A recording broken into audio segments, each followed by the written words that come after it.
De volta com Política Cruzada e agora a gente já avança para o segundo ponto dessa discussão nossa sobre a reforma trabalhista que foi aprovada já na Câmara dos Deputados e agora segue para o Senado. Bom, vou começar com o professor. Professor, nós temos aqui elencados alguns pontos dessa reforma e eu quero que o senhor me fale sobre ela. A ajuda de custo não vai mais integrar o salário. Valores relativos a prêmios, importâncias pagas habitualmente sob o título de ajuda de custo, diárias de viagens, abonos, assim como os valores relativos à assistência médica odontológica, não integrarão mais o salário. Na prática, isso significa que boa parte do salário do empregado poderá deixar de ser paga por meio dessa modalidade. Ou seja, não é que deixar de ser pago, pode ser pago por essa. Olha, pago R$1.000 de salário e agora eu vou pagar para você. Você pode levar em consideração um plano de saúde, você pode levar em consideração, mas para efeitos de remuneração são só os R$1.000. Eu entendo que é favorável no sentido de que pode estimular os pagamentos dessa forma remuneratória. Por quê? Se não engloba o salário, não vai haver deduções de previdência, não vai haver deduções de imposto de renda, nem tampouco de FGTS. Mas é um ganho no final do mês a mais para o empregado, certo? O salário dele está acordado, as verbas que terão os descontos estão garantidas, isso seriam como se fosse extra salarial.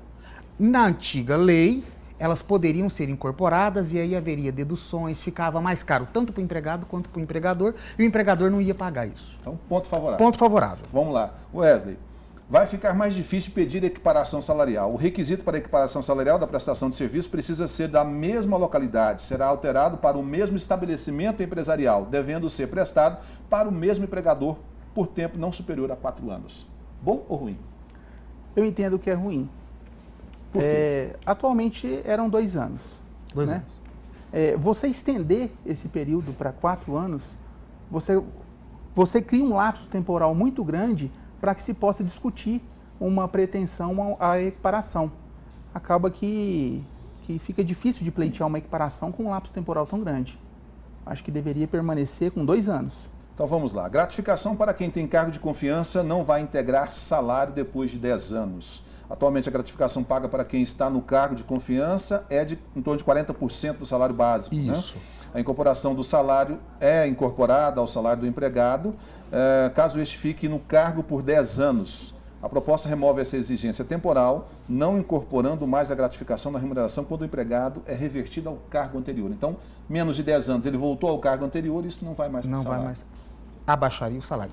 Contra prejudicial a ele. Esse é prejudicial. Esse é prejudicial. Porque se ele conviveu por vários anos recebendo a gratificação, ele incorporou nos seus rendimentos, na sua forma de vida, no seu custo de vida, aquele valor. E aí ele é destituído do cargo, ele é rebaixado de cargo, né? E aí ele vai ter uma mudança de vida completamente prejudicial a ele. Isso retroage, por exemplo, quem está no cargo de confiança hoje, tem menos de 10 anos, a lei pode retroagir ou não? Não, aí não. É só a partir do momento em que a lei foi aprovada para frente. Ou seja, quem a partir de agora ocupar o cargo de confiança pode ser que seja retirado. Isso, que pode ser retirado. Para quem está no cargo? Não tem prejuízo. Ok. Homologação de rescisão pelo sindicato deixa de ser obrigatória para quem tem mais de 1 ano de casa. Não haverá mais necessidade de homologação do termo de rescisão pelo sindicato ou Ministério Público para os empregados que trabalharem por mais de 1 ano, valendo assinatura somente entre empregado e empregador. Para você que está acompanhando, seria assim, olha, você teve lá uma rescisão, né? Hoje você ainda precisa ir lá no Ministério do Trabalho, no Ministério Público ou até mesmo pelo sindicato para poder fazer essa rescisão e torná-la lá, vamos dizer, coerente, certinha, legítima, como a lei estabelece. Pelo que passou agora, não precisa mais. É só uma conversa entre patrão e empregado e já está valendo, está assinado e acabou. É isso? Bom ou ruim? Péssimo. Péssimo. O sindicato hoje ele exerce um papel de fiscalização. Ele vai verificar se todas as verbas foram devidamente pagas, se todos os índices ali correspondem de fato com o que está sendo empregado legalmente. E aí você pedir para o trabalhador que exerce um grau de subordinação a você, que ele dê equitação por aquilo ali, sem necessidade de passar pelo sindicato, é a mesma coisa de você eliminar direitos, eliminar verbas possíveis que ele deveria receber e, porventura, não receberá mais. Mas Via de regra, é o sindicato que faz as homologações, viu? O Ministério do Trabalho, na verdade, ele é a terceira opção. sindicato hoje faz Depois do Ministério Público, depois... 98%, ele seria a segunda opção, mas 98% das homologações realizadas no Brasil hoje para os trabalhadores que têm vínculo empregatício superior a 12 meses é feita no sindicato. Aí vem a questão, se a gente tem que levar em consideração que a empresa não vai usar de má fé para fazer o cálculo, eu preciso ponderar aqui, eu já vi até que você não gostou da pergunta, mas vamos lá. Eu preciso ponderar pelos dois lados. Se eu levo em consideração que a empresa não usa de má fé, ela vai fazer o cálculo correto. Se ela vai fazer o cálculo correto... Rick, muito simples. Eu concordo com você que a gente não deve ter a presunção da má fé. A presunção sempre é de boa fé. Mas a minha presunção acaba sendo essa por conta do meu dia a dia. Se num sindicato que vai fiscalizar ali, a gente já vê inúmeras rescisões ali, suprimindo direitos, suprimindo valores, imagina se então não é comum, vamos fazer um cálculo aqui, de cada 10, quantas apresentam esse tipo de problema? De cada 10, Rick, sem medo de errar, 6. Então isso aqui seria um retrocesso segundo, se a gente for levar em consideração... Nós temos um carimbo de ressalvas lá, e esse carimbo a gente troca a tinta dele uma vez por semana, porque realmente é gritante. E quando se vai para a reconsideração, realmente há ali alguma coisa sendo suprimida? Sempre há, sempre há. Uma multa que às vezes não está sendo paga, um reflexo... que não foi incorporado. Que não foi incorporado, que não entrou na média. Sempre existe, sempre existe. É muito difícil, Rick, a gente encontrar uma rescisão de contrato de trabalho que está ali de conformidade com a lei, 100%. Tem uma outra que você ia falar que é importante, a da rescisão como um acordo aí, né? Tá, vamos lá. A demissão, então tem mais uma, a gente vai chegar a esse ponto. Demissão em massa não precisará mais ter a concordância do sindicato. E aí? Também extremamente prejudicial. A demissão em massa é algo que vem ao longo das crises econômicas brasileiras, algo que o sindicato tem conseguido garantir uma negociação. Então, antes da demissão, o sindicato negocia, às vezes, aqueles direitos que ele já pode flexibilizar, uma redução de carga horária, como uma redução salarial, umas férias coletivas, antes de se efetivar a demissão. Por quê? Hoje já pode partir direto para ela. Quer dizer, hoje não, caso se aprovado. Caso se aprovado pelo Senado isso, é prejudicial, aí não vai haver mais sequer essa condição de negociação. O patrão, então, acha que está em crise, precisa mandar todos os funcionários embora, nós vamos ter aí 10, 5, 20 mil pessoas na rua de imediato. Vamos fazer duas ponderações aí. Eu vou lembrar um caso do Ministério Público, lá em 2013, aqui em Uberlândia, Ministério Público do Trabalho, que impediu uma demissão em massa dos funcionários das UAS, porque hoje esses funcionários prestam serviços via organizações sociais. Certo. Né? Então, planejou-se demitir todo mundo, fazer um concurso e contratar já pela nova empresa que estava sendo aberta naquela data. O Ministério Público entrou e falou, nós estamos falando de 3 mil funcionários, eu não aceito e tal. E aí criou-se um cronograma que no final das contas não se obedeceu, então mostrou-se que não tinha a capacidade de fazer a demissão em massa que se desejava antes. Então, ponto para o Ministério Público. Sim. Sem dúvida alguma. Naquela questão específica, se não houvesse esse limitador, poderia ter virado uma bagunça? Poderia. O sindicato poderia ter intervido também. O Ministério Público agiu muito mais rápido porque ele se utilizou de uma ação judicial, correto? Aí, no caso, pode o Ministério Público fazer isso, diferentemente do sindicato, porque às vezes não há mais negociação. O empregador não quer negociar em nada. Então, o Ministério Público se fez de uma decisão judicial impeditiva daquele ato. Ok. Só mais um outro ponto que eu queria questionar aqui. É o seguinte, às vezes a empresa fala o seguinte, olha, se eu der, não estou fazendo defesa aqui não, gente. A minha função aqui é complicar o debate para saber o que eu vou conseguir extrair. A empresa fala o seguinte, olha, eu não tenho condições de dar férias coletivas para todo mundo e ainda ter recursos suficientes para depois que eles voltarem fazer a rescisão e pagar todo mundo. Vou entrar numa dificuldade, vou pagar metade e a outra metade eu não vou ter condições de pagar. E aí? Bom, nesse caso, é um caso muito particular porque a última ação é a demissão. Deveria ser a demissão, entendeu? Mas se ele demonstrar que não tem condições, ele pode fazer a demissão? Pode fazer a demissão. Então não é um fator impeditivo. Não é um impeditivo. Aí o que vai fazer é simplesmente retirar essa primeira negociação protetiva. A gente tem que pensar que o direito do trabalho ele é sempre protetor do trabalhado. E essa medida vai tirar essa proteção. Entendeu? Entendi. Agora pode mandar embora a qualquer tempo. Não gostou da cara do empregado, manda embora quantos eu quiser, né? Quem aderir ao plano de demissão voluntária não poderá mais reclamar os direitos depois. Eu vejo como um absurdo isso, um verdadeiro absurdo. Eu aderi ao plano, depois, mas faltou alguma coisa, deixei, eu poderia ter recebido isso, não vai poder contestar. Porque primeiro que esse plano ele prevê o pagamento parcial daquilo que é devido. É uma negociação, né? Mas é uma negociação meio que impositiva. Na verdade, as circunstâncias levam o trabalhador a aceitar aquilo. E nada mais justo do que, se ele perceber que a decisão dele foi equivocada, que ele tem o direito à reparação.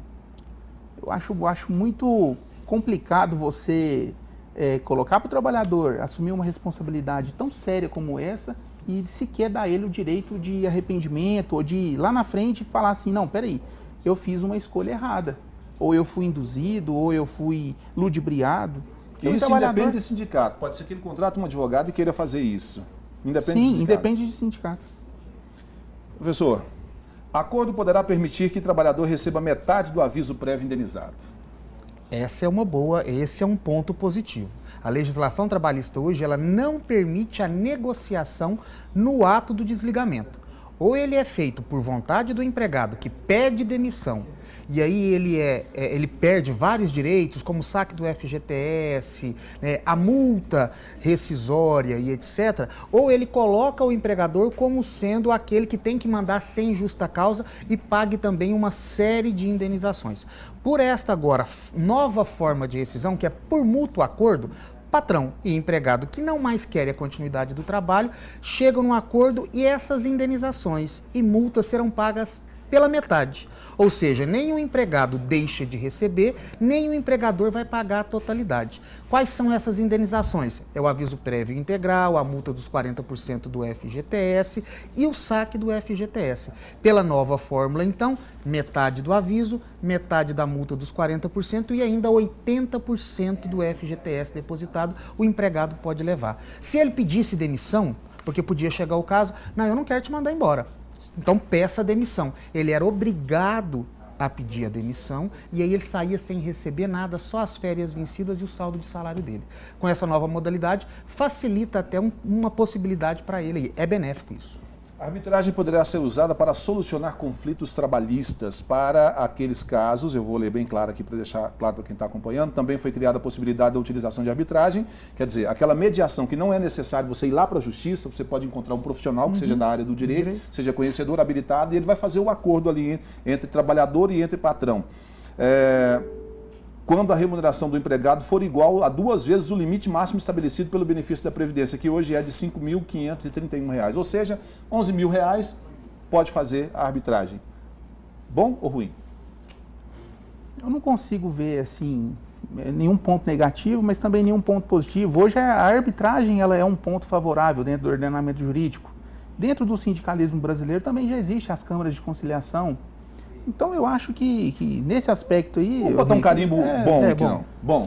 Eu posso até falar porque ele é positivo, porque na Justiça do Trabalho hoje os acordos extrajudiciais não têm validade. Então as partes podem negociar, mas se chegar e levar o questionamento na Justiça do Trabalho, ela pode desconsiderar tudo aquilo. E mandar pagar algo a mais e rever. Com isso daí já está dando um título de validade a uma forma negocial, fora da Justiça.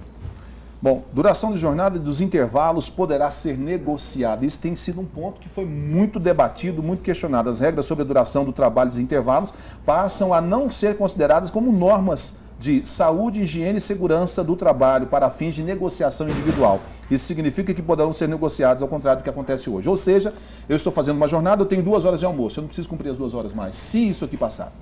Na realidade, quando a gente fala de jornada de trabalho, é muito importante que a gente veja que o estudo da jornada de trabalho, ao longo dos anos, levou ao que o Brasil hoje estabelece, que é 8 horas diária. Por quê? Ele tem 8 horas para o trabalho, ele tem 8 horas para descanso e ele tem 8 horas para lazer e convívio familiar. Qualquer uma dessas situações que deixar de ser cumpridas ou extrapolar essas 8 ou reduzir essas 8, vai prejudicar o trabalhador. E aí, nesse caso, o intervalo que está sendo colocado de possível ser apenas de 30 minutos é prejudicial ao trabalhador. Mas prejudicial por quê, professor? Porque ele não vai ter o tempo, porque o intervalo é para descanso e recomposição das energias para o trabalho. 30 minutos é o que ele vai gastar para sentar e comer. A digestão sequer foi feita e ele já vai ter que voltar a trabalhar novamente. O desempenho dele vai ser aí menor, ele pode ser colocado numa situação de risco do trabalho, então se ele trabalha com equipamentos de segurança, que demande uma visualização maior, com máquinas e etc., então isso vai tirar dele esse tempo necessário para ele descansar. Tá, por esse lado é ruim, mas por outro lado ele vai poder sair do trabalho mais cedo para estar em casa mais cedo com a família. Poderia. Nesse caso aí ele até poderia ser, o tempo que ele vai ficar dentro da empresa é menor. Então, É menor. é ruim por um lado, bom por outro. Bom por outro. Negociação deixa de valer após atingirem prazo de validade. Esse aqui é o ponto também que é crucial, né? Atualmente, uma vez atingido o prazo da validade da negociação coletiva, ou seja, aquele acordo que foi feito com validade de 1 ano, venceu. Se não houver uma nova negociação, o acordo anterior continua valendo. Para a mudança estabelecida agora, se não houver uma nova negociação, perde a validade do acordo anterior e não tem um novo acordo. Como é que fica isso? Bom ou ruim? Péssimo. Inclusive, quem previa a extensão do acordo coletivo após o prazo de validade era a súmula 277 Isso, do TST. Ocorre, Rick, que se o acordo ele encerrou o prazo e o empregador logo já não é mais obrigado a cumpri-lo, isso vai implicar em 90% dos casos em uma dificuldade do empregador em negociar novamente com o sindicato. Ele vai começar a criar empecilhos para se negociar de novo, haja visto que ele não vai ter nenhum instrumento que o obriga a cumprir aquilo que já vinha sendo cumprido no instrumento anterior. Ou seja, aqueles direitos e garantias e salários que já foram convencionados, eles não perdurariam mais no tempo. Então, acabou o acordo coletivo ou convenção coletiva, ele poderia começar a criar as próprias regras dele, as próprias remunerações e criar dificuldades para que um novo acordo ou uma nova convenção fosse celebrada. E aí o trabalhador, mais uma vez, sai prejudicado nessa história. E como é que fica a questão do reajuste aí? É isso que vai ficar, ou seja, não havendo mais a negociação e eu não tenho obrigatoriedade de fazê-la, acaba o direito. Eu, empregador, vou querer fazer um novo direito ou melhor eu deixar o empregado sem direito algum? É isso que prevê aí. O empregado vai ficar sem direito algum, inclusive a negociação salarial. Tá bom demais, né? Mas nós vamos fazer um intervalozinho aí e a gente volta já já, não saia da sua poltrona.